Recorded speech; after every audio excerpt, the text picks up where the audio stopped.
우리가 이렇게 집회를 하는 것은 은혜 받으려고 모였습니다. 우리는 은혜 받자고 왔기 때문에 이번에 꼭 은혜 받는 역사가 있기를 주님의 이름으로 축원합니다. 그럼 은혜 받는다는 게 뭐냐? 물론 여러 가지로 설명할 수 있어요. 은혜 받는 역사에 대해서 이렇게 저렇게 설명할 수 있는데 그 중에 한 가지를 말씀드리면 은혜 받는다는 것은 깨닫는 것입니다. 예, 하나님의 말씀을 들으면서 깨달음이 오면 그게 은혜입니다. 그래서 깨닫는다는 것과 아는 것과는 차이가 있죠. 잘 아시는 대로 안다는 것은 어떤 지식을 내가 갖게 되는 것이 아는 것입니다.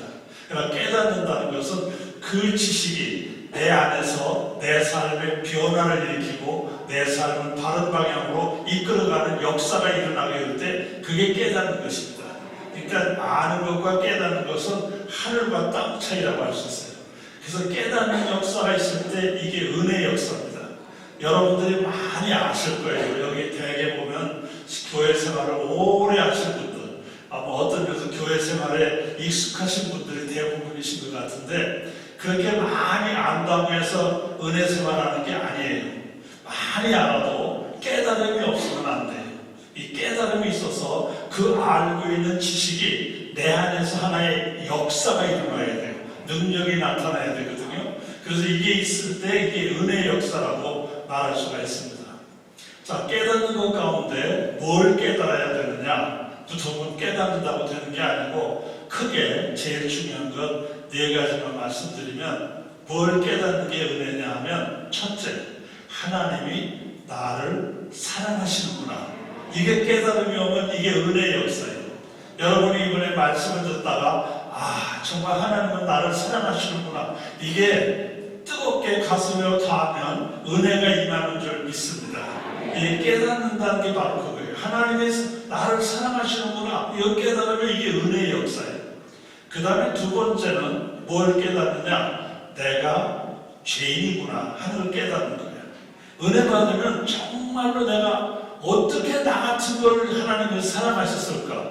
이거 버려도 아깝지 않은데 내가 봐도 나를 버려도 아깝지 않을 만큼 모자란데 어떻게 하나님께서 나 같은 것을 사랑하셨을까? 하고 자기의 부족함과 죄악됨이 깨달아지는 거예요. 이게 은혜의 역사예요. 그래서 은혜를 받으면 내가 죄인이라는 것을 깨닫게 돼요. 여러분들이 말씀을 듣다가 정말 내가 모자라구나. 내가 문제가 많구나. 참 이런 나를 하나님이 이렇게 구원해 주시다니 하는 걸 깨닫게 되면 이게 은혜의 역사예요. 이번 기회에 이런 은혜가 임하시기를 바랍니다. 세 번째는 뭘 깨닫냐면 역시 내가 구원받을 수 있는 건 예수밖에 없구나. 예수밖에 없다는 걸 깨닫게 되는 거예요. 나를 구원할 유일한 길, 다른 게 없어요. 다른 이로서는 구원을 받을 수가 없고 오직 예수만이 나를 구원해 줄 수 있구나. 예수님, 그 주님 때문에 내가 구원받게 되었구나. 이걸 깨닫게 돼요. 이게 바로 은혜의 역사예요. 이번 기회를 통해서 더 예수님에 대해서 확신을 갖고 예수님이구나. 그 주님 때문에 내가 구원받구나. 이 깨달음의 역사가 함께 하시기를 간절히 축원합니다. 하나 더 말씀을 드리면 네 번째로는 하나님의 영신 성령께서 우리의 삶에 언제나 함께 하신다는 걸 깨닫는 거예요. 이 시간도 주의 영이 여기 계신 줄 믿습니다. 여러분이 이 주의 영이 함께 하심을 믿음으로 깨닫게 되시기를 축원합니다. 언제나 임마누엘로 우리 가운데 함께 하시는 주님의 역사가 있어요. 이걸 깨닫게 될 때 은혜가 되는 거예요. 그래서 여러분의 마음속에 이 네 가지 깨달음이 와야 돼요. 물론 이것만 있는 건 아니지만 가장 기본이 되는 게 이 네 가지 기본을 여러분이 꼭 기억하시고 이번 집회를 통해서 뿐만 아니라 앞으로 신앙생활을 해나가는 동안에 이 네 가지가 내 안에서 어떻게 역사를 이루시는지를 깨달아 안다면 이것이 은혜 안에 사는 삶이 되고 은혜 있는 삶이 될 줄 믿습니다. 그렇기 때문에 이런 깨닫는 역사가 있어야 돼요. 자, 이걸 좀 더 확실하게 하기 위해서 제가 감사합니다라는 말을 붙일 때마다 여러분이 뒤에다 할렐루야로 응답해 주시면 좋겠어요. 내가 하나님의 사랑을 깨닫게 하시니 감사합니다. 그러면 여러분은 할렐루야 하고 이렇게 응답을 좀 해주셔야 돼요. 그 응답이 좀 커야 됩니다. 비록 나이는 드셨다 하더라도 남은 게 악밖에 없는데 뭐 어떻게 소리를 빽 질러가지고 크게 대답을 하시기 바랍니다. 하나님이 나를 사랑하심을 깨닫게 하시니 감사합니다. 조금 더 컸으면 좋겠어요. 목사님 혼자 하시는 것 같아요. 다른 분 소리는 안 들리고 목사님 소리만 들려요. 하나님이 나를 사랑하심을 깨닫게 하시니 감사합니다. 내가 죄인됨을 깨닫게 하시니 감사합니다. 오직 예수만이 나의 구주가 되심을 깨닫게 하시니 감사합니다. 이 시간에도 성령께서 우리와 함께 하심을 깨닫게 하시니 감사합니다. 꼭 기억하십시오. 이 네 가지를 기본으로 해서 이번 집회를 통해서 여러분들이 하나님의 은혜를 발견하게 되시기를 간절히 바랍니다. 은혜를 깨닫게 되고 발견한다는 것은 많은 사람들은 무슨 큰 역사가 있어야 되는 걸로 생각을 해요. 그런데 성경을 통해서 발견할 수 있는 것은 하나님의 은혜를 사모하는 사람들은 아무것도 아닌 것 같은 굴러다니는 가랑잎을 보다가도 은혜가 되는 거예요. 이상하게 날아가는 새 한 마리 보다가도 은혜가 되는 거예요. 심지어는 어떤 분은 앙상하게 잎사귀가 다 떨어진 가로수, 앙상한 그 가로수를 보다가 너무 감격을 받고 막 펑펑 울면서 은혜 받은 사람이 있어요. 왜? 그 앙상한 가지에 봄 기운이 오면 새순이 나면서 파란 잎사귀가 나는 것처럼 자기 인생도 너무 앙상하고 초라한데 하나님의 은혜가 임함으로 말미암아 내 인생이 이렇게 넘치게 하시는구나 하는 감동이 온 거예요. 그래서 그 앙상한 나뭇가지를 보면서 너무 감격해서 울면서 은혜 받았다는 기록이 있어요. 그렇기 때문에 은혜 받는 사람은 그 은혜의 감격이 예민해져 가지고 이 시간에도 여기에 지금 은혜 역사가 임하는 줄 믿습니다. 그래서 이 은혜의 감격이 막 오는 거예요. 성경 말씀 열왕기상 19장 10절에서 그 이하를 보면은 엘리야가 저 시내산에 가서 어느 동굴에 들어가 있다가 밖에 나왔어요. 밖에 나와서 하나님을 경험하는 시간을 갖게 되는데 거기 보니까 제일 먼저 크고 강한 바람이 불어왔어요. 얼마 태풍이 불어온 거예요. 크고 강한 바람이 불어왔는데 거기에 하나님의 역사가 일어나지 않았어요. 그 다음에 두 번째는 지진이 일어났어요. 지진이. 여기도 저 알라스카 쪽에 지진이 났다고 메시지가 뜨더라고요. 지금 그쪽에 꽤 큰 지진이 났는가 봐요. 그래서 메시지가 뜨더라고요. 지진이 났어요. 근데 지진 가운데도 하나님이 계시지 않았어요. 지진 후에는 큰 불이 일어났어요.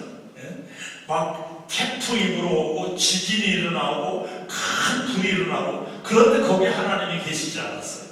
그런데 그 다음에 성경에 보니까 뭐라고 되어 있냐면 세미한 소리 가운데 조용한 소리, 아주 잔잔한 소리, 거의 귀를 기울이지 아니하면 듣기 어려울 만큼 세미한 소리 가운데 하나님이 역사하십니다. 은혜 받으려고 하는 간절함이 있는 사람들 속에는 이렇게 아무것도 아닌 것 같은데 세미한 소리, 태풍이 아니에요, 지진이 아니에요, 불이 일어나는 게 아니에요. 세미한 소리 가운데서 하나님의 역사가 있는 이 시간에도 하나님의 역사가 임하는 줄 믿습니다. 여기에 임하고 계신 줄 믿습니다. 여러분도 이 세미한 소리 가운데서 하나님의 음성을 듣고 하나님을 만난 엘리야처럼 이 시간에도 은혜의 역사가 있기를 주님의 이름으로 축원합니다. 근자에는 이제 모든 과학이 발달되면서 의료 시스템도 많이 발달된 것 같아요. 그래서 사람의 뱃속을 들여다보는데 그냥 손바닥 들여다보듯이 이제는 온 몸을 그냥 그저 다 들여다보게 되어 있잖아요. 저는 항상 제가 이제 건강하다고 생각을 하고 다른 사람이 뭐라 그러면 아유 당신은 염려해 그러면서 다른 사람이 뭐라 그러면 당신은 염려하라고 오히려 다른 사람 걱정만 했어요. 근데 몇 년 전에 갑자기 이제 저를 어떻게 해서 한번 같이 자꾸 하자고 저희 집사람의 권유를 따라서 할 수 없이 가서 종합검사를 하게 됐어요. 종합검사를 했는데 의사가, 저희가 늘 가까이 하는 의사 선생님이 한 분 계시는데 그분이 아니 여기서 있지만 큰 대학병원에다 연락을 할 테니까 빨리 가보시라고. 아니 왜 여기서 하시니까 그래서 저는 저희 집사람이 걱정이 됐었는데 저희 집사람은 아무 말도 안 하고 저 장담을 하던 저보고 빨리 대학병원을 가보라는 거예요. 그래서 대학병원을 갔어요. 그랬더니 뭐 이제 내시경도 하고 다 이제 조사를 끝냈어요. 끝나고 저는 이제 그 내시경 하려면 이제 수면 내시경을 하니까 한 장 자고 깼죠. 재고 깨서 나와보니까 수술 날짜를 잡아놓은 거예요. 지금 수술 안 하면 죽는데요. 빨리 해야 돼. 이거 너무 급한데 들어왔다고 병원 측에서. 그래가지고 수술하게 되는데 대장암 3기가 넘어가는 거예요. 대개 암이 4기 가면 손을 못 대는데 이건 3기에서 4기로 넘어가는 그런 순간에 제가 왔다는 거예요. 저는 멀쩡했어요. 겉으로는 아주 건강하게 살았어요. 누가 뭐래도 자신만만했어요. 근데 그게 아니에요. 그래가지고 제가 한 2년 동안 치료를 받았는데 얼마나 힘들었는지 몰라요. 여기다 혹시라도 암 치료해 보신 분 알지만은 아주 힘들어요. 정말 힘들어요. 그 항암제 주사를 맞는 것도 만만치가 않더라고요. 주사 맞는 기간만 한 거의 1년까지는 아니지만 한 10달 정도 주사를 맞았던 것 같아요. 그러니까 굉장히 힘든 시간이에요. 그런데 자신만만했거든요. 근데 막상 조사해보니까 문제가 있는 거예요. 신앙도 똑같아요. 이 정도면 나는 괜찮겠지. 내가 이래봐도 몇십 년을 교회 생활을 했는데, 내가 교회를 짓는데 얼마나 헌금을 많이 했는데, 내가 선교사들을 얼마나 도와줬는데, 내가 교회 봉사라면 누구보다도 앞장선 사람인데, 내가 얼마나 주님의 뜻대로 살려고 애를 썼는데 이만하면 됐지 착각할 수가 있어요. 오늘 말씀에 보면 뭐라고 되어 있냐면 너희가 믿음 안에 있는가 너희 자신을 시험하고 너희 자신을 확증하라. 다시 확인해보라는 얘기예요. 여러분 신앙이 제대로 했는지 다시 한번 확인해보라고 말이에요. 이 확인해봐야 돼요. 저도 당당했어요. 누가 어디 가도 저는 아주 자신만만했거든요. 그런데 막상 조사해보니까 죽을 병이 걸리는 거예요. 겉은 멀쩡했어요. 그런데 그게 아니에요. 여러분 겉으로 보기에는 다 멀쩡해요. 신앙생활 누구도 탓하지 못할 만큼 칭찬할 만한 분들이 대부분이에요. 그러나 잘 생각해보세요. 너희가 믿음 안에 있는가 너희 자신을 시험하고 너희 자신을 확증하라. 한번 우리를 검사해보자 그 말이에요. 그래서 오늘 저 구원의 확신이 있습니까? 라는 말은 한번 시험해보고 정말 확인해보자 그 말이에요. 물론 여러분이 신앙생활 제대로 하고 건강한 신앙을 가지고 누가 보더라도 교과서처럼 아주 틀림없는 분도 없지 않아 있겠지만은 한번 조사해봐야 돼요. 겉모양 가지고는 모르는 거예요. 이 내면의 세계는 주님이 판단하시는 것이기 때문에 확인해 볼 필요가 있다 그 말이에요. 자, 그렇다면 우리가 믿음 안에 있는가 우리 자신을 그럼 어떻게 시험하느냐? 우리가 무슨 일반 병처럼 내시경을 찍거나 약 먹고 해결되는 건 아니잖아요. 이건 신앙적인 거는 신앙적으로 해결해야 돼요. 그럼 우리 자신이 어떤 문제가 있느냐? 이걸 한번 찾아봐야 됩니다. 이걸 먼저 찾아보고 이걸 고치는 방법을 한번 연구를 해봐야 돼요.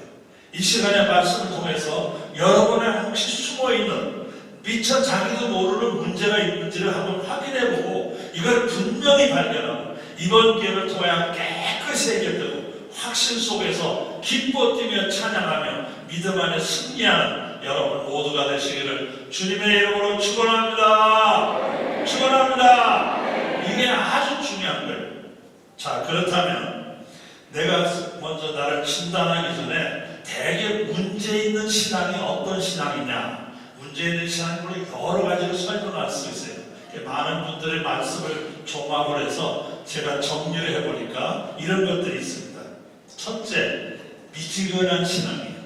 이 미지근한 신앙이라는 게 뭐냐면 확신도 없고 열심도 없고 감격도 없어요.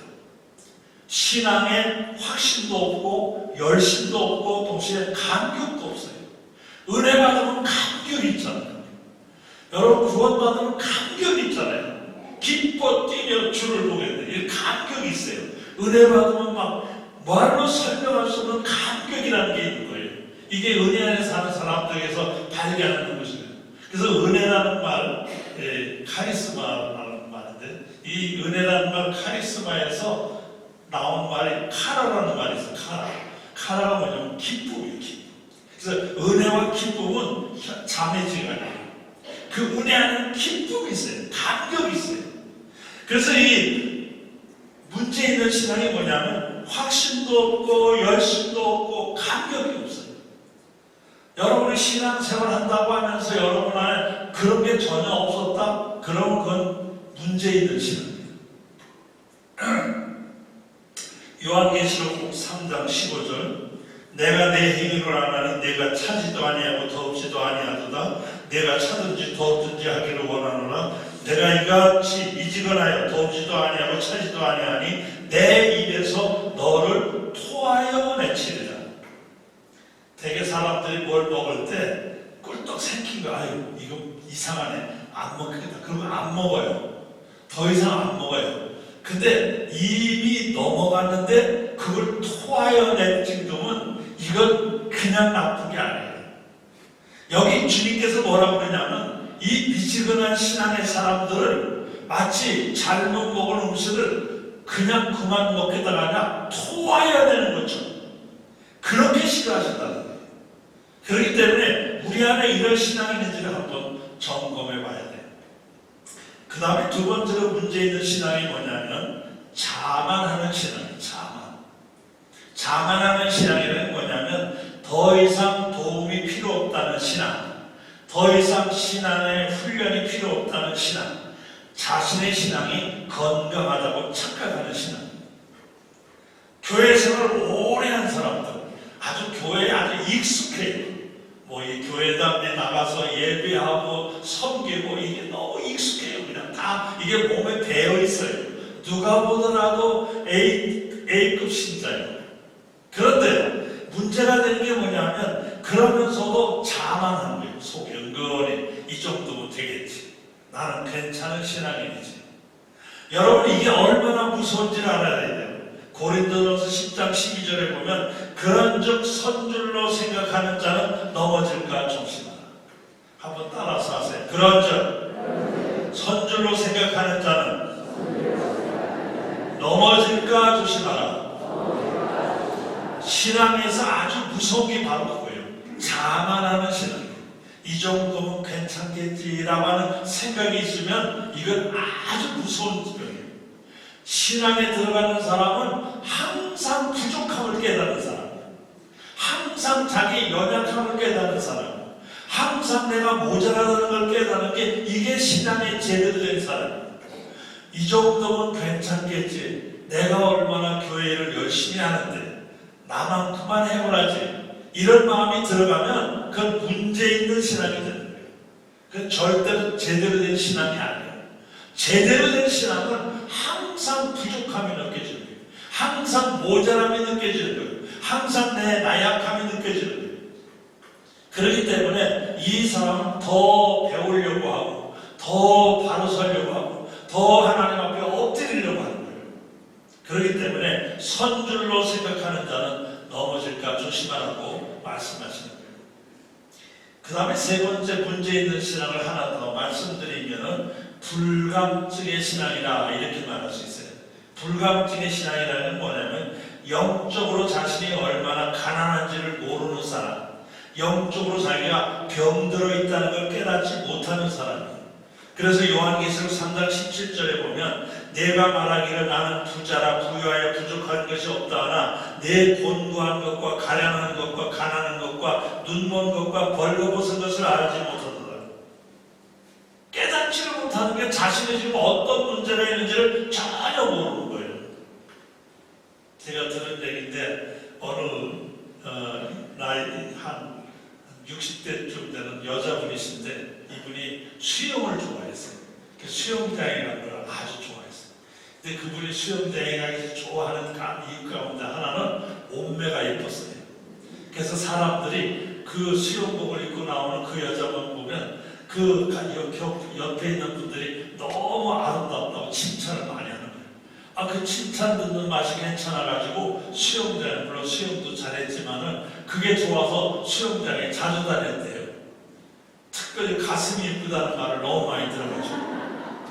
그런데 그 같이 수영을 하기 시작한 어느 옆 친구가 갑자기 운동을 해서 그런지 가슴이 너무 아프다고. 그래서 병원에 한번 가보자고 간 거예요. 혹시 이게 무슨 유방암이라도 걸리면 어떡하나. 간 거예요.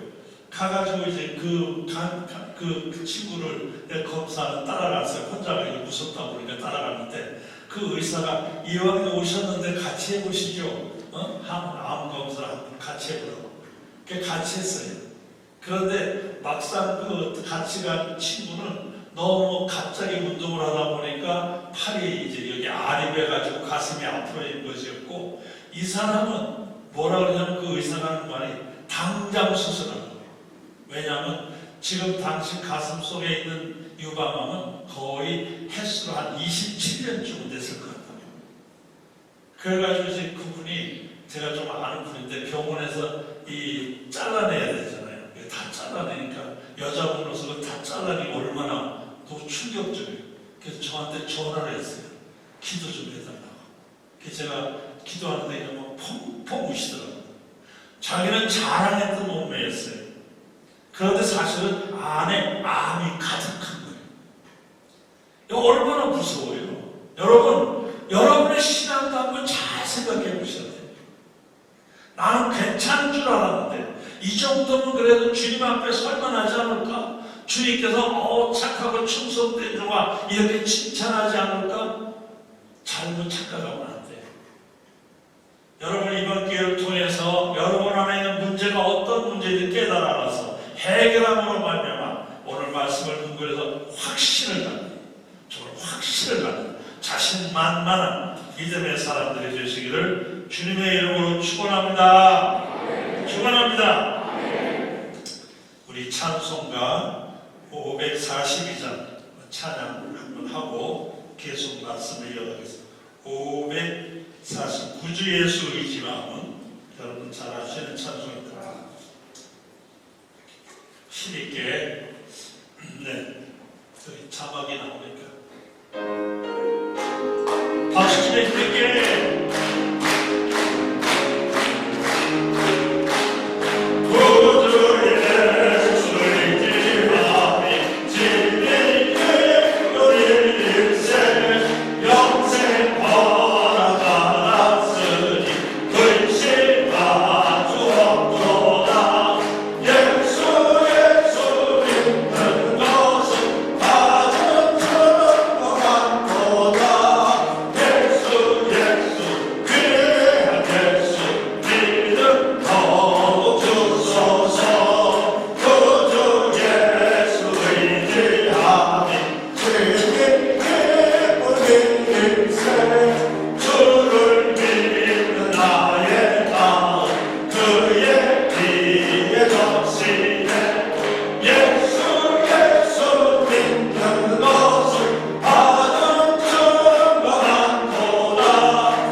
내가 지금 신앙이 건강하다 하면은 건강한 사람들에게는 이런 증세가 나타납니다. 그러니까 이제 내 신앙이 정말 건강한지 아닌지는 내 안에 정말 이런 증세가 있나 없나 한번 보시면 됩니다. 첫째로 신앙이 건강한 사람들은 예배가 즐겁습니다. 예배가 즐거워요. 사람은 예배 드리는 게 기대가 되고요. 예배 드릴 때마다 뭔가 이 하나님의 은혜가 내게 임하심으로 말미암아 기대가 되고 기쁨이 있습니다. 예배가 즐겁습니다. 저도 이제 처음에 은혜 받고 나서 이 주일 예배 드리는데 주일 예배가 너무 좋은 거예요. 근데 주일이 일주일 만에 한 번 오는 게 너무 멀어요. 그래서 빨리 오면 좋겠어. 그래서 달력을 바꿔가지고 월요일, 주일, 화요일, 주일, 수요일, 주일, 목요일 이렇게 주일이 한 번도 한 번씩 얼마나 좋을까 그런 생각이 들 정도로 그렇게 주일이 기다려져요. 예배는 너무 즐거워요. 목사님이 말씀하시면 꼭 나만 위해서 하는 것 같아요. 그리고 옆에 있는 사람들은 나를 은혜 받기 위해서 앉아있는 엑스트라 같아요. 저 사람들이 다 나를 은혜 받게 하기 위해서 이렇게 함께 해주시는구나 그런 느낌이 들 정도예요. 장로님 기도도 나를 위한 기도, 찬양 나를 위한 찬양, 모든 예배가 다 나에게 집중되는 것 같아요. 너무 감격이 되는 거예요. 그래서 예배가 즐거운 거예요. 그래서 은혜 받은 사람은 예배가 즐거운 거예요. 근데 은혜를 못 받으면 예배가 지루해져요. 예배 시간에 온통 머릿속에 잡념이 들어와요. 잡념이라기보다는 잡놈이 들어와요. 아주 이게 고약해요. 이걸 벗어나기를 힘들어해요. 그래서 예배 시간에 목사님 설교를 잘 듣는 것처럼 얼굴은 여기 보고 있어요.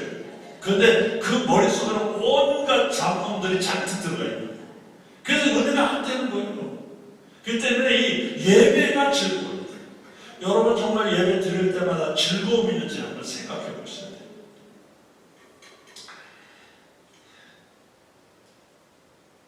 예배소서 5장 19절 시와 찬미와 신령한 노래들을 서로 화답하며 너희의 마음으로 주께 노래하며 찬송하며 사도행전 2장 46, 47 날마다 마음을 같이해 성전에 모이기를 힘쓰고 집에서 떡을 떼며 기쁨과 순전한 마음으로 음식을 먹고 하나님을 찬미하며 또 온 백성의 칭송을 받으니 주께서 구원받은 사람을 날마다 더하게 하십니다. 초대교회에 은혜 역사가 일어나니까 그냥 기쁨이 있어요. 모임에서 찬양이 있고 감격이 있고 역사가 있어요. 물론 이 교회 안에도 이런 은혜가 있겠지만 이번 기회를 통해서 이것이 더 회복되고 더 역사가 일어나기를 주님의 이름으로 축원합니다. 그 다음에 두 번째로 내가 은혜 안에 살게 되면 어떻게 되느냐? 범사에 감사하게 됩니다. 잘 아시는 대로 데살로니가전서 5장 18절 범사에 감사하라 이는 그리스도 예수 안에서 너희를 향하신 하나님의 뜻이다. 감사라 정말 감사라 그냥 감사하는 거예요. 제가 이제 저희 교회에 제가 목회할 때 추수감사절에 제가 이제 그냥 감사 한번 내는 걸로 다 하지 말고 1년 동안 돌아보면서 하나님께서 내게 주신 은혜를 한번 회고해보고 정말 감사한 것들을 글로 써서 감사 헌금과 함께 하나님께 올리는 감사의 글도 함께 올려라. 그렇게 이제 성도들에게 부탁을 했어요. 그때 거의 모든 성도들이 정말 1년 동안 돌이켜보면서 어떻게 하나님께서 내게 은혜 주셨는지를 하나하나 기록을 해가지고 감사의 글을 올린 거예요. 제가 그걸 보면서 너무 감동을 받았어요. 참 정말 감사한 일들이 많았구나. 그런데 그 중에 가장 인상적인 게 하나 뭐냐면 1년 동안 너무 힘든 얘기를 쓸 거예요. 집안이 어려웠어요. 막 집 있던 거 다 팔아 없애야 될 정도로 가게도 안 돼가지고 문을 닫게 됐어요. 그러니까 얼마나 1년 동안에 힘들었는지 제가 감사한 얘기를 쓰라고 했는데 이 사람은 고통당한 얘기만 쓴 거예요. 혹시 뭘 이런 걸 썼나 해가지고 그래서 다 읽어봤어요. 그걸 쓴 글이 아마 내가 꽤 오랫동안 거의 한 달 달 가까이 가면 그거 읽었을 거예요. 이거 다 한번 읽어보려. 근데 그 중에 그 하나인데, 그냥 힘든 것만, 뭐, 자녀에 대한 얘기, 남편과의 관계, 뭐, 또, 사업의, 가정의 문제, 경제적인 문제, 건강의 문제, 하여간 그 어려운 일이 또 많기도 많았어요. 그 1년 동안에 뭐, 혼자 다 남은 것 같아요. 그렇게 아픈 얘기를 다 쓴 거예요. 그런데 결론이 너무 감동적이었어요. 이렇게 힘들고 아프고 괴로웠지만, 그래도 하나님의 은혜를 생각할 때, 감사할 수 있게 하셔서 감사합니다. 그게 결론을 냈네요. 내가 얼마나 감동했는지. 그런데 결국은 그 부부가 목사가 돼가지고 나중에는 중국에 선교사를 갔다가 지금은 이제 와서 저희 가까이 있어요. 가끔 만나는데 그냥 그 아픈 얘기를 다 쓰면서 이런 와중에서도 제 안에 감사할 마음을 주셔서 감사합니다. 여러분, 은혜 안에 사는 사람들은 감사할 조건 때문에 감사하는 게 아니에요. 그냥 은혜가 감사한 거예요. 하나님이 나를 사랑하시니 감사하고, 내 죄를 용서하시니 감사하고, 우리 주님의 십자가를 보니 감사하고, 지금 내가 은혜 안에 살게 하시니 감사하고, 내 삶의 환경은 아파요. 내 삶의 환경은 너무 힘들어요. 내 삶의 환경은 정말 괴로워요. 그런데도 감사합니다.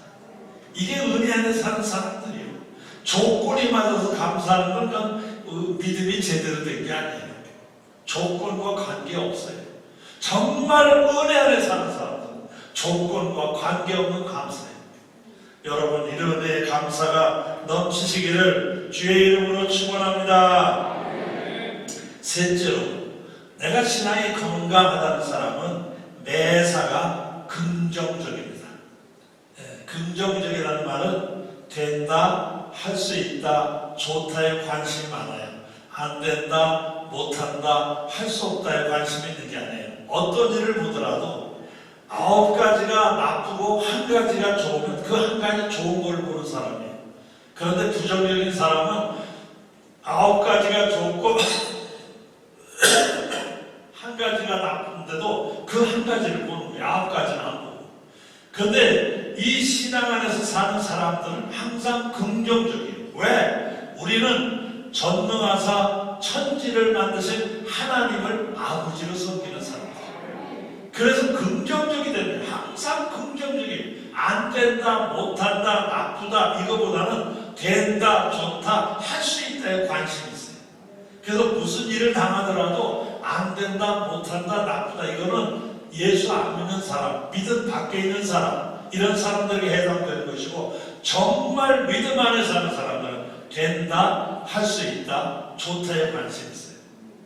여러분의 시각이 어디에 관심이 있는지 한번 잘 생각해 보세요. 고린도후서 12장 10절, 그러므로 내가 그리스도를 위해 약한 것들과 능력과 궁핍과 핍박과 곤란을 기뻐하노니 이는 내가 그 약할 그때가 곧 강함입니다. 사도 바울은 가장 힘든 상황 속에서도 오히려 그 성에 함께 하시는 하나님의 은혜를 경험하며 고백한 걸 볼 수가 있어요. 그렇기 때문에 건강한 신앙은 바로 그런 신앙이에요. 그 다음에 네 번째는 구원에 확신이 있는가 하는 질문. 이건 뭐 너무나도 당연한 질문이지. 우리가 부르심을 받을 때 주님 앞에 서는 확신이 있느냐 하는 질문. 이제 저도 나이가 좀 들어가니까 이 친구들도 자꾸 이제 가는 얘기가 오는 거예요. 지난번에도 제 친구 하나 가끔 만나는 친구인데 만나서 밥을 먹기로 약속을 했는데 안 왔어요. 그래서 왜 안 왔나고 연락해 보니까 감기가 좀 심하게 걸렸대요. 그럼 다음 달에 만나자. 그래서 다음 달에 또 못 나온 거예요. 그래서 확인해 보니까 돌아가셨어요. 세상을 떠났더라고요. 또 얼마 전에 우리 신학교 동기 목사님 한 분이 또 세상을 떠났다고 연락이 왔어요. 그래서 이 세상 떠나는 일들이 주변에서 자꾸 일어나면서 저는 느끼는 게 뭐냐면 이제 곧 나도 차례가 되겠구나 이런 생각을 하는 거예요. 자, 그때 정말 내가 주님 앞에 제대로 설 수 있을까? 이 생각을 안 할 수가 없어요. 내가 남에게 부지런히 복음을 전하고 예수 구원을 전해놓고는 막상 내가 하나님 앞에 설 수 없는 사람이 된다면 그 얼마나 부끄러운지. 내가 남에게 전파한 후에 자신이 도리어 버림을 받을까 두려워하면로다라는 사도 바울의 고백도 마찬가지예요. 그래서 구원의 확신을 갖는다는 게 너무 중요한 거예요. 그래서 저도 더 어떻게 내가 하나님 앞에 바로 설 것인가, 지금도 늘 그걸 관심을 가지고 더 기도하고 더 말씀을 읽고 더 하나님의 마음에 합한 삶을 살아보려고 제 나름대로는 애를 쓰는 거예요. 왜? 주님이 부르시는 그날 주님 앞에 기쁨으로, 제가 기도의 제목 가운데 하나님 제가 부름받는 그날 내 인생의 최고의 날이 되게 해주십시오. 왜냐하면 왕 중의 왕이신 평생을 섬겼던 그 주님 앞으로 내가 가는 날인데, 그날이 슬픈 날이거나 아픈 날이거나 그게 아니라 최고의 날, 내 인생 이때까지 살아온 어떤 날보다도 가장 복된 날이 되게 하여 주시옵소서. 그렇게 기도하는 거예요. 또 그렇게 되기를 원해서 지금도 가능하면 더 주님 마음에 합한 삶을 살아보려고 제 나름대로 애쓰는 겁니다. 여러분, 중요한 것은 구원의 확신이 있어야 돼요. 제가 이제 오래전 얘기긴 합니다만, 학생들 가르칠 때인데, 저희 교회 나오는 학생 가운데 고등학교가 2학년이었어요. 고등학교 2학년인데, 우리 교회 장로님 아들이었어요. 그리고 이제 그 학생의 임원도 맡고 있었는데, 얘가 좀 몸이 원래 좀 약하긴 했어요. 그런데 갑자기 병에 걸려가지고 그때 이제 성모병원에 입원을 했다고 연락이 왔어요. 그래서 이제 주일날 연락을 받고 제가 이거 왠지 마음에 좀 불안한 생각이 있어가지고 한번 가봐야지 하는 생각이 있었습니다. 그래서 이제 제가 주일날 오후에 우리 학생 임원들 데리고 제가 병원을 찾아갔어요. 찾아갔더니 한 병실인데 병원에 4명 이렇게 입원한 4인 병상인데 그 들어가는 입구에 얘가 누워있더라고요. 그래서 제가 가서 그 아이를 이렇게 보는 순간 굉장히 많이 헬쑥해지고, 저희가 옆에 갔는데도 눈을 못 뜨는 거예요. 지쳐가지고 눈뜰 기울다가 없었는지 눈뜰 생각에 저희들이 와서 웅성웅성 되는 데를 전혀 쳐다보지도 않아요. 그래서 제가 그 아이 어깨에도 손을 얹고 잠깐 이렇게 한데도 반응이 거의 없는 거예요. 그래서 이제 제가 잠깐 기도한 다음에 그 아이랑 대화를 하려니까 서서는 안 되겠어서 그 바닥에 제가 꿇어 앉았어요. 바닥에 병원 바닥에 꿇어 앉고 어깨에 손을 얹은 다음에 제가 그 아이 이름을 부르면서 야, 너 예수 믿니? 하고 물어봤어요.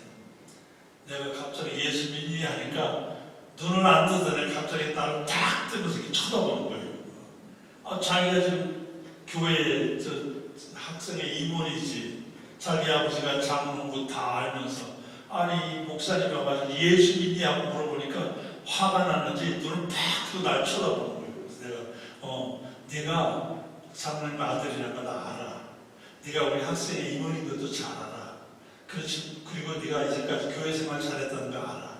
그러나 내가 구원받은 확신이 있는지 물어보는 거예요.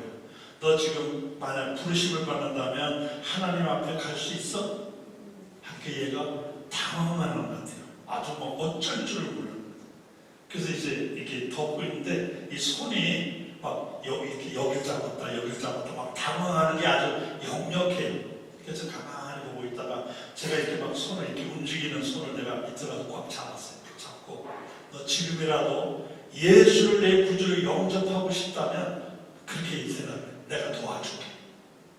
그랬더니 얘가 제 손을 어디서 그렇게 힘이 나오는지 꽉 잡아서 목사님 도와주세요 그런 거예요. 근데 막상 도와달라고 하니까 제가 겁이 덜컥 나는 거예요. 왜냐하면 내가 그 아이를 믿게 어떻게 해주겠어요. 믿음이라는 건 내가 도와줘서 되는 일이 아니잖아요. 믿음은 은혜로 주시는 것이지 내가 할 수 있는 게 아니잖아요. 그렇지만 제 마음속에 어떻게든 도와줘야 되겠다는 생각이 들어가지고 성경 말씀에 요한복음 3장 16절 수고하고 무거운 짐진 자들 다 내게로 오라, 또 그 외에 내가 길이요 진리요 생명이 등등 이 여러 구절을 제가 읽어주기 시작했어요. 이 손을 잡고 쭉 읽어준 거예요. 읽어주면서 계속 반복해서 2번 읽고 3번 읽고 그렇게 한 20여 분 동안 성경 구절을 그냥 읽어줬어요. 자꾸 읽어준 다음에 기도하기 시작했어요. 저도 모르게 막 눈물이 나오더라고요. 막 울었어요. 울면서 한참 기도했어요. 한 10여 분 기도한 것 같아요. 기도하고 나서 제가 손수건을 꺼내서 제 눈물을 닦다 보니까 누워있는 얘도 많이 울었어요. 왜냐하면 이 눈물이 흘러가지고 베갯잎이 꽤 젖었더라고요. 그래서 그 수건을 제가 이렇게 눈을 닦아줬어요. 근데 그 순간 얘가 제 손을 더 아까보다 더 힘있게 꽉 잡아서 뭐라 그러냐면 목사님 예수님이 믿어져요 그러는 거예요. 제가 그 말을 듣는 순간 얼마나 감격했는지 예수님이 믿어진다는 거예요. 그게 이거야 기도하는 가운데 하나님이 역사하신 거 아니에요. 그 안에 은혜 주신 거 아니에요. 그가 믿게 하신 거 아니에요. 목사님 믿어줘요 그러는 거예요. 그래서 제가 그래 너무 감사하다요. 근데 우리 약속 하나 하자.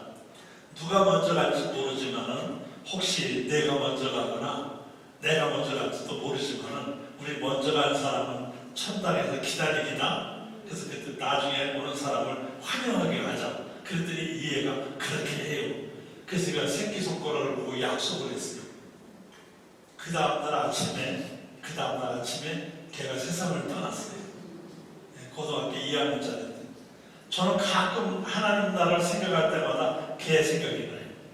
언젠가 제가 부름을 받아 하나님 나라 갈 때는 주님께서도 저를 영접하시겠지만은 그 녀석이 쫓아올 것 같아요. 목사님 이제 오시는 거예요? 진즉 오시지.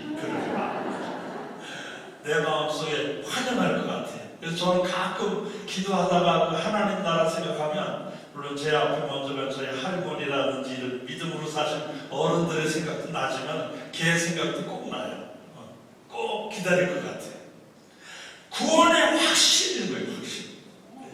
언젠가 부르심을 받는 그날 내가 주님 앞에 설 수 있다는 확신, 확신과 함께 기대, 그리고 감격, 이게 있는 거예요. 애매한 게 아니라 확실하게 내가 손가락을 딱 들여다볼 때 손가락이 5개구나. 이거 5개를 확인하는 것처럼 내 구원의 확신이 있어야 돼. 내가 구원받은 확신이 애매한 게 아니에요. 예수님이 나를 위하여 세상에 오셔서 십자가를 지시고 보혈을 흘려주시고 그를 통하여 우리 하나님께서 나를 구원해 주셨고 나는 하나님을 아버지라고 부르는 자녀가 되었고 저 영원한 하나님 나라의 백성이 되었습니다. 나는 구원 받았습니다. 확신이 있어요. 여러분 확신이 있어요. 확신. 애매하지 마시고 아주 확신. 언젠가 주님이 부르시는 그날 나는 기쁨으로 주님 앞에 설 수 있습니다. 할렐루야. 확신이 있어요. 건강한 믿음은 이런 확신이 있는 사람들이에요. 5번째로는 이 건강한 신앙은 은혜의 말씀을 사모하는 자들이에요. 베드로전서 2장 2절 가난한 아이들같이 순전하고 신령한 것을 사모하라. 이는 이로 말미암아 너희로 구원에 이르도록 자라게 하려 합니다. 은혜 안에 사는 사람은 말씀을 늘 사모하는 사람이에요. 왜? 여기에 생명이 있잖아요. 여기에 은혜가 있고 여기에 진리가 있고 이거로 말미암아 내가 참 그리스도인의 삶을 살아갈 수가 있고 영원한 나라를 내가 쟁취할 수가 있습니다. 그래서 열심히 저도 꽤 열심히 성경 읽는 편이에요. 해마다 6번 읽고 1번 써요. 쓰는데 1번 쓰는 거는 이제 타이핑을 컴퓨터로다 쓰는 거예요. 그래서 해마다 7번을 이렇게 하는 거죠. 지금 꽤 오랫동안 그렇게 해왔어요. 그래서 꽤 여러 번 읽었습니다. 지금 금년 들어서도 지금 3번째 지금 읽고 있어요. 2번 읽고 3번째 읽고 있는데 금년에 조금 더 읽지 않을까 싶어요. 열심히 읽습니다. 시간만 나면 성경을 읽으려고 합니다. 자꾸 읽으려고 합니다. 왜? 거기서 주의 음성을 듣는 거 아니에요. 말씀이 육신이 되어 우리 가운데 오신 분이 주님이시잖아요. 그러니까 말씀을 가까이 하는 사람은 주님을 가까이 하는 사람이 되는 거예요. 말씀을 자꾸 사모하는 건 주님을 사모하는 게 되는 거예요. 그럴 때는 이 말씀 속에서 내 생명 생명이 달려있다는 생각을 하는 거예요. 그래서 자꾸 설교 들으면서 은혜 받고, 또 말씀 읽는데 은혜 받고, 또 말씀을 가까이 하고, 또 묵상하고, 또 가능하면 그 말씀을 머릿속에 암송해서 그 암송된 구절을 음미하면서 계속 되새김질하듯이 이렇게 사모하고, 그 말씀 안에 살아가는 거예요.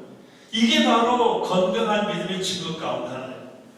여러분, 건강한 사람들은 음식이 맛있어요. 그렇죠? 아주 맛있게 먹어요. 근데 좀 신통치 않은 사람은 음식 먹는 게 옆에 사람까지 입맛 떨어지게 먹어요. 아주 밥맛 떨어지는 사람이 있어요. 꼭 누구라고 말하지 않아도 아마 여러분도 짐작하는 사람이 아마 있을 거예요. 근데 어떤 사람은 정말 앞에 있는 사람 입맛 돋게 먹는 사람, 너무 맛있게 먹는 사람이 있어요. 그런 사람들 좀 부럽기도 해요. 그런데 이 말씀도 마찬가지. 이것도 영의 양식이잖아요. 은혜 받는 사람은 말씀이 너무 좋은 거예요. 말씀이 너무 좋은 거예요. 그러니까 말씀을 더 가까이 하고 더 사모하고 더 원하게 되는 거예요. 왜? 이게 영이 건강하다는 증거 가운데 하나. 그런데 영이 건강치 않은 사람은 재미가 없어요. 무슨 말인지도 모르겠지만은 이게 읽기 쉽지도 않아요. 차라리 이거보다는 다른 걸 보려고 그러지 성경 안 읽죠. 왜? 재미없어요. 무슨 맛인지 맛이 없어요. 가까이 안 하는 거예요. 왜? 영이 신통치 않은 거예요. 그렇기 때문에 여러분이 건강한 신앙을 갖는 사람은 말씀이 좋은 거예요. 말씀이 송이 꿀보다 더 달다. 그래서 자꾸 말씀을 가까이 해야 됩니다. 혹시라도 등한히 하는 분이 있다면 생명처럼 생각하셔야 돼요. 이게 내가 사느냐 죽느냐가 여기 달려있다. 영원한 생명을 내가 누리느냐 못 누리느냐가 여기 있다. 이렇게 생각해서 말씀을 가까이 해야 돼요. 이건 너무 중요합니다. 교회 생활을 오래 해도 성경 안 읽는 사람 많아요. 제가 우리 교회에서 성경을 읽는 통독을 아주 강조를 했었어요. 그래서 성경을 다 읽으면 기념품을 하나씩 제가 드렸어요. 이렇게 다 드렸어요. 어느 날 신방을 가는데 장로님 한 분이 저하고 같이 신방을 하게 됐어요. 목사님, 죄송한 얘기 하나 할게요. 뭔데요? 제가 교회 장로가 된 지 금년에 27년째입니다. 그런데 지난 27년 동안 성경을 창세기부터 요한계시록까지 제대로 읽어본 적이 한 번도 없습니다. 여기 조금 읽다 저기 조금 읽다 이랬지 제대로 읽어본 적이 없는데 이번에 목사님이 통독 이거 강조하는 바람에 처음으로 한 번 읽었습니다. 죄송한 얘기지만 제가 죽거들라 교회에서 준 그 기념품 성경 통독하고 난 기념품은 꼭 내 관에다가 좀 넣게 해주십시오. 이건 나한테는 너무 중요합니다. 저한테 그러시는 거예요. 장로가 된 지 27년이 넘었는데 성경을 그때 처음 읽었다는 거예요. 모르긴 하지만 여기 앉아 계신 분 가운데 한 번도 안 읽은 분들도 없지 않아 있을 가능성이 있어요. 여러분, 이건 생명입니다. 생명. 이건 뭐 취사 선택에서 무슨 선택 과목처럼 할 수도 있고 안 할 수도 있는 게 아니라 안 하면 안 되는 거예요. 이 말씀이 생명의 진리이지. 이걸 함부로 하면 안 되죠. 여러분들이. 그래서 은혜의 말씀을 사모하고 있느냐, 이게 중요합니다. 여섯 번째로, 건강한 신앙은 삶의 표준이 제대로 돼야 돼요. 표준이. 삶의 표준이 어떤 사람은 권력이 될 수 있고, 어떤 사람은 명예가 될 수 있고, 어떤 사람은 재산이 될 수 있고, 어떤 사람은 자손이 될 수도 있고, 삶의 표준이 거기다 두는 사람 많아요. 어떤 사람은 권력이 자기 삶의 목표예요. 어떤 사람은 재산이 삶의 목표예요. 어떤 사람은 뭐 자손에다 올인하는 거예요. 그러나 예수 그리스도를 구주로 영접한 사람은 어떻게 되느냐? 예수가 목표가 됩니다. 누구든지 그리스도 안에 있으면 새로운 피조물이라 이전 것은 지나가서니 보라 새 것이 되었도다. 이 새 것이 된다는 건 어떤 의미가 있느냐? 표준이 바뀐 사람이에요. 완전히 세상들의 표준이 아니에요. 이거는 예수가 표준이 됩니다. 그래서 예수님을 표준으로 해서 그걸 근거로 해서 삶을 살아가는 거예요. 이제까지 살아온 세상 표준이 아니에요. 이건 완전히 세상 것하고 다른 거예요. 은혜 받으면 세상 표준을 그대로 가질 수가 없어요. 은혜 받은 사람은 표준이 예수 중심으로 가게 되어 있어요. 저도 이제 전회하고 제가 느끼는 게 이게 은혜 생활이구나 하는 걸 느끼게 돼요. 표준이 자꾸 어떤 일이 딱 벌어져도 자꾸 하나님이 어떻게 생각하느냐를 먼저 생각해요. 내가 어떻게 생각할 것이냐, 사회가 어떻게 생각할 것이냐, 누가 어떻게, 그건 관심도 없어요. 무슨 일이 딱 부딪히면 하나님은 이걸 어떻게 말씀하실 것인가, 거기다 표준을 두는 거예요. 그래서 항상 영적인 면에 표준을 두고 살아요. 그래서 예수님과 함께하는 사람들은 그 표준 자체가, 삶의 표준 자체가 신앙적이 돼야 돼요. 세상적인 표준을 가지면서 그거 잘되게 해달라고 하나님을 이용하려고 하는 사람들도 꽤 있어요. 하나님, 나 돈 많이 벌게 해주십시오. 하나님을 내 돈 많이 벌게 하는 하나의 방편으로 삼는 거예요. 사업에 축복하여 주시옵소서. 열심히 하는데 표준은 하나님에게 있는 게 아니라 자기 재산에 있는 거예요. 좀 웃기는 얘기를 하나 한다면, 제가 이제 교회 일할 때인데 어느 집에서 저를 청했어요. 특별 신방을 받아내요. 그래서 또 교회 나온 지도 그렇게 오래된 사람은 아닌데 꼭 그분이 하도 목사님 원하니까 한번 가셔야 됩니다. 그래서 갔어요. 갔더니 이제 예배 드리기 전에 도대체 이제 왜 청했나고 물어봤더니 그 집에서는 개를 길러요. 그것도 개를 기르는데 어떤 개냐면 꽤 그 값이 비싼 개가 있더라고요. 가격으로 역으로 말하면 몇천 불씩 하는 가격인데, 근데 그 개가 새끼를 맺는데 이제 순놈이 나오면 한 마리당 한 여기 돈으로 한 100불 이렇게 하는데, 암놈이 나오면 한 1,500불 이렇게 되는 거예요. 이게 암놈 가격은 1,500불인데 순놈 가격은 100불밖에 안 되는 거예요. 그러니까 이분이 왜 날 청했냐면, 지금 이 개가 새끼를 맺는데 암놈만 7마리 낳게 달라고. 제가 그때 속으로 목사 팔자 더럽다. 세상에 개를 위해서 다 기도해야 그런 생각을 해보죠. 그분은 그게 목표예요. 신앙생활하는 목표가 개가 이게 암놈을 많이 낳아서 돈 많이 버는 게 관심이에요. 예수가 관심 있는 건 아니잖아요. 물론 그분이 신앙이 아직 어리고 그래서 그렇다고 생각을 하지만 그건 잘못된 거죠. 제대로 된 신앙은 항상 삶의 표준이 예수입니다. 여러분 한번 생각해 보세요. 이제까지 내가 살아온 삶이 뭘 표준을 두고 살아가는가? 겉으로는 신앙적으로 사는 것 같고 겉으로는 예수 중심으로 사는 것 같은데 실제 욕심은 딴 데 있는 거예요. 이건 잘못된 거죠. 이걸 고쳐야 돼요. 이번 교회 여러분들이 그런 세밀한 것까지 하나하나 들춰내서 깨끗이 해결되고 확실한 믿음에 설 수 있기를 주님의 이름으로 축원합니다. 할렐루야. 한번 따라서 하세요. 누구든지 그리스도 안에 있으면 새로운 피조물이라. 이전 것은 지나갔으니 보라 새 것이 되었도다. 이 은혜가 함께 하시길 축원합니다. 할렐루야. 하나만 더 말씀드리겠습니다. 7번째로 건강한 신앙은 어떤 신앙이냐? 전하는 신앙, 예수를 전하는 신앙. 예수를 전할 마음이 항상 있고 기회가 있는 대로 예수를 전하는 사람.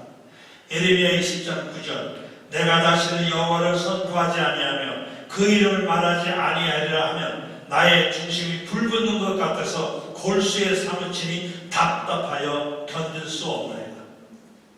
전하지 않고는 견딜 수가 없다 그 말이에요. 기회가 있는 대로 예수를 전하는 삶이 되는 거예요. 저도 지금도 어떻게 기회를 만들어서 예수를 전할까 하고 어쩌다 한 번씩 전하기는 하는데 잘 되지는 않아요. 어떻게 기회가 되면 다른 사람에게, 믿지 않은 사람에게 예수를 전할 수 있을까? 그런데 그게 안 되는 거예요.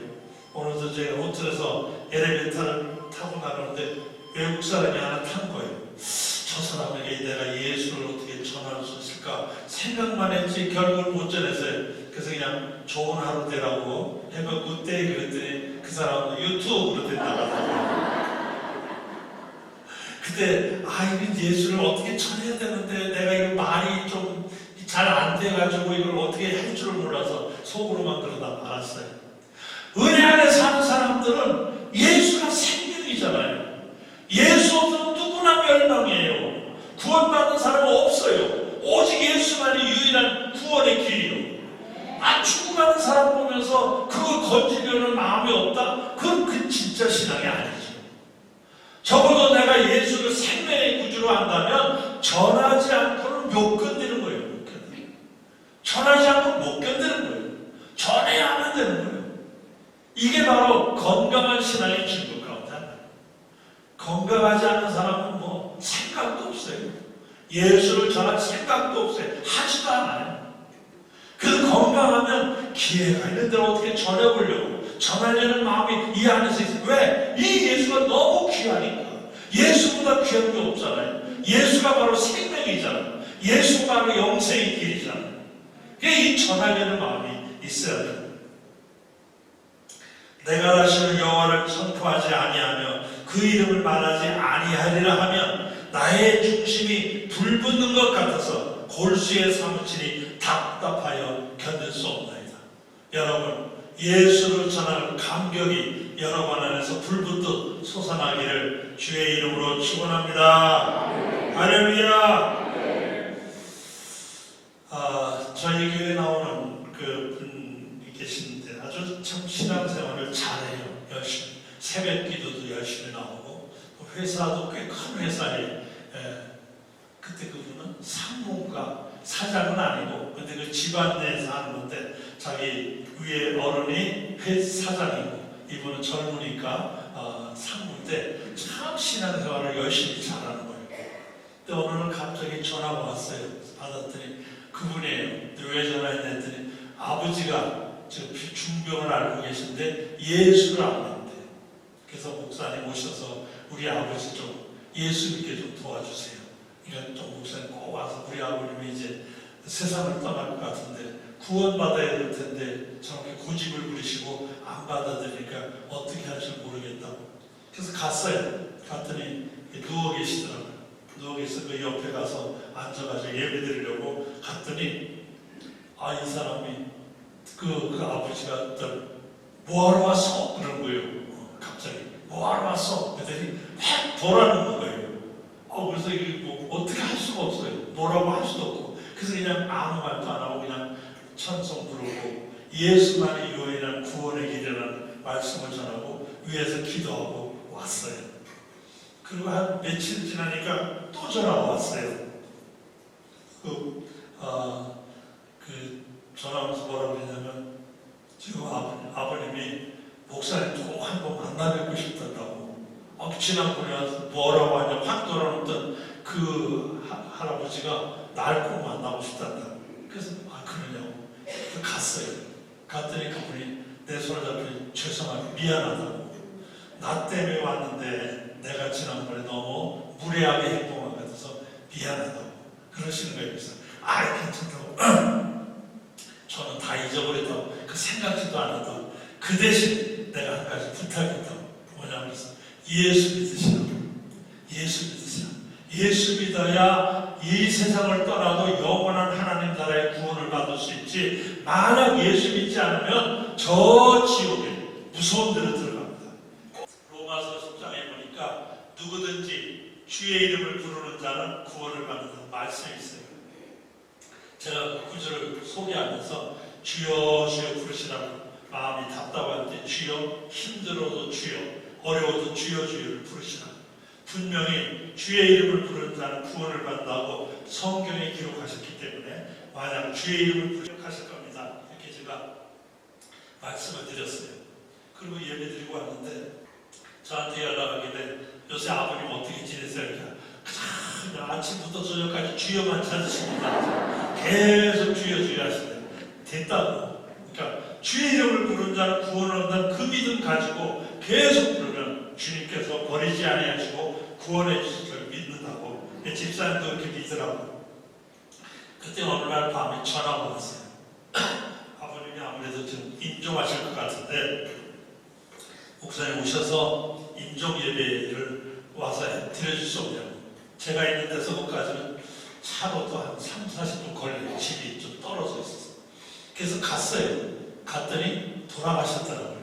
돌아가셨는데 제가 딱 들어갔더니 조금 전에 임종하셨습니다. 그러면서 하는 말이 그분이 저희 아버님 구원받은 게 확실합니다. 왜냐하면 마지막에 숨을 거두실 때 주여 그러면서 숨이 끊었어요. 주여 하신 숨이 끊었어요. 아, 얼마나 그 말씀을 들을 때 제가 감격했는지 몰라요. 여러분, 예수 외에는 구원의 길이 없어요. 그러나 누구든지 예수만 믿기만 하면 구원의 역사가 일어나는 줄 믿으시기 바랍니다. 하나님이 세상을 이처럼 사랑하사 독생자를 주셨으니 이는 그를 믿는 자마다 멸망하지 않고 영생을 얻게 하였습니다. 이게 주님의 약속이에요. 이게 성경의 텍스트예요. 여러분, 예수 믿으면 구원이 있어요. 그런데 구원의 확신이 있어야 돼요. 믿음이 있어야 돼요. 여러분, 구원의 확신이 있는지 오늘 말씀을 근거로 해서 점검해 보시고 여러분 확신을 갖고 정말 저 천국의 소망을 가지고 그 영원한 하나님 나라를 믿음으로 바라보며 신앙 안에 승리하는 귀한 분들이 되시기를 주의 이름으로 축원합니다. 할렐루야.